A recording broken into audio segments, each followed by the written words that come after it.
Se o seu objetivo é o concurso de 2026 do Ministério Público do Espírito Santo, pode parar tudo e prestar atenção. A gente vai direto ao ponto, direto no que interessa, a lei orgânica da instituição. E olha, dominar esse assunto não é só para garantir ponto na prova não, hein? É muito mais. É entender o DNA da carreira que está em jogo. E a notícia que todo mundo estava esperando finalmente chegou. E é oficial. O edital do concurso do MPES para 2026 está na praça. É uma daquelas oportunidades raras, sabe? De construir uma carreira que tem um propósito real com um impacto gigante na sociedade. E não é pouca coisa, não. Para começar, já são 60 vagas imediatas. Isso mesmo, 60 vagas para agente de apoio técnico e especializado. E a gente sabe como funciona, né? Sempre tem a chance de chamarem muito mais gente do cadastro de reserva. Beleza, então qual vai ser o nosso roteiro aqui? Primeiro, a gente vai entender bem essa oportunidade do concurso e o que eu chamo de mapa da prova. Depois, a gente mergulha de cabeça na peça-chave, a lei orgânica. Vamos desvendar os princípios, as funções, a estrutura, para no final a gente conseguir conectar tudo isso com a missão de quem vai fazer parte dessa instituição. Porque, vamos combinar, entrar no MPES em 2026 é muito mais do que só arrumar um emprego. É se tornar parte de uma instituição fundamental que está ali na linha de frente, defendendo a sociedade capixaba, garantindo direitos e lutando por justiça. É, sem dúvida, uma chance de crescimento e de fazer a diferença de verdade. Agora, vamos focar no que realmente importa para a aprovação. Onde é que o bicho pega? No módulo de conhecimentos específicos. É exatamente aqui que a preparação direcionada vai separar quem consegue a vaga de quem fica para a próxima. Quando a gente olha o edital, a lista de conhecimentos específicos parece infinita, né?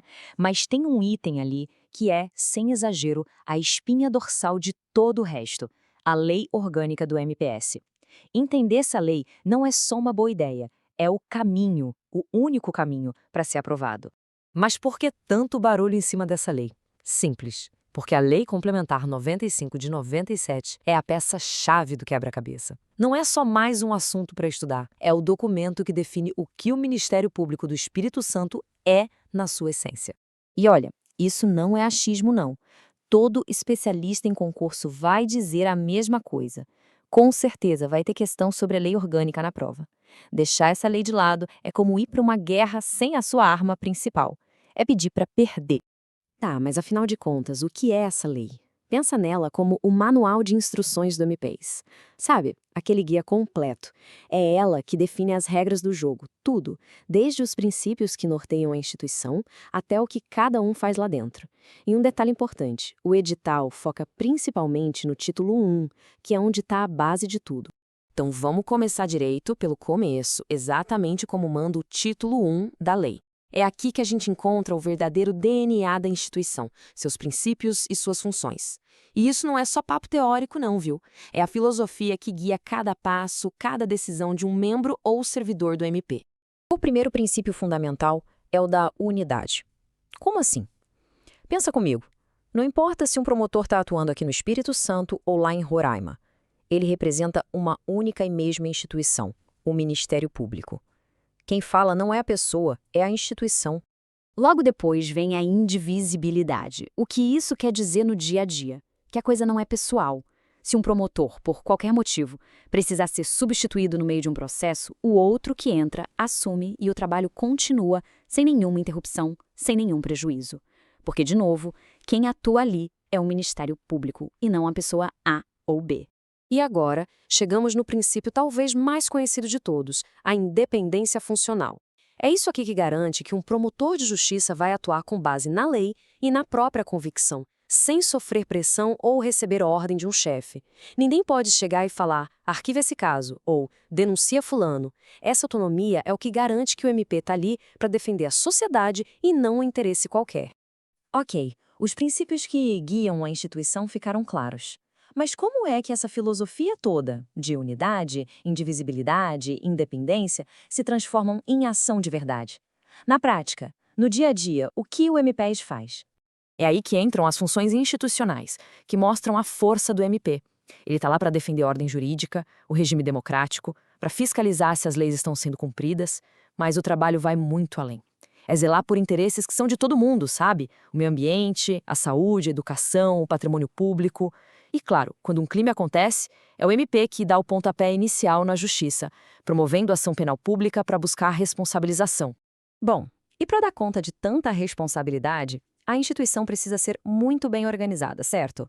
É exatamente isso que o capítulo 2 do título 1 da Lei Orgânica faz. Ele desenha a estrutura, o quem é quem dentro do MPS. E o que é muito legal aqui é a forma como a lei divide essa estrutura. Pensa assim. De um lado, a gente tem os órgãos de administração superior, que são como o cérebro da instituição, a parte estratégica e de gestão. E do outro lado, os órgãos de execução, que são a tropa de frente, o pessoal que está lá na ponta, atuando diretamente nos casos, em contato com a sociedade. E com isso, a gente chega no ponto mais importante de todos. Por que gastar tanto tempo e energia com essa lei? Porque, no fundo, entender a lei orgânica não é só uma obrigação para passar na prova. É descobrir o propósito real por trás da carreira que se quer seguir. No fim das contas, estudar essa lei é como fazer um mergulho profundo na alma da instituição. É entender a missão, os valores e, principalmente, o tamanho da responsabilidade que vem junto com qualquer cargo lá dentro. Isso deixa uma coisa muito clara. Não importa o cargo, todo mundo ali dentro tem um papel fundamental. O trabalho de um agente de apoio, organizando um processo perfeitamente, é o que possibilita que um promotor de justiça faça uma defesa incrível numa audiência. É uma engrenagem, e cada peça é essencial. E para a gente terminar, fica uma reflexão de tudo isso que a gente viu, desde defender o meio ambiente até proteger a democracia. Qual dessas funções do Ministério Público mais mexe com a gente, mais inspira? Pensar nisso, encontrar essa resposta, talvez seja a maior motivação possível para ir lá e conquistar essa vaga.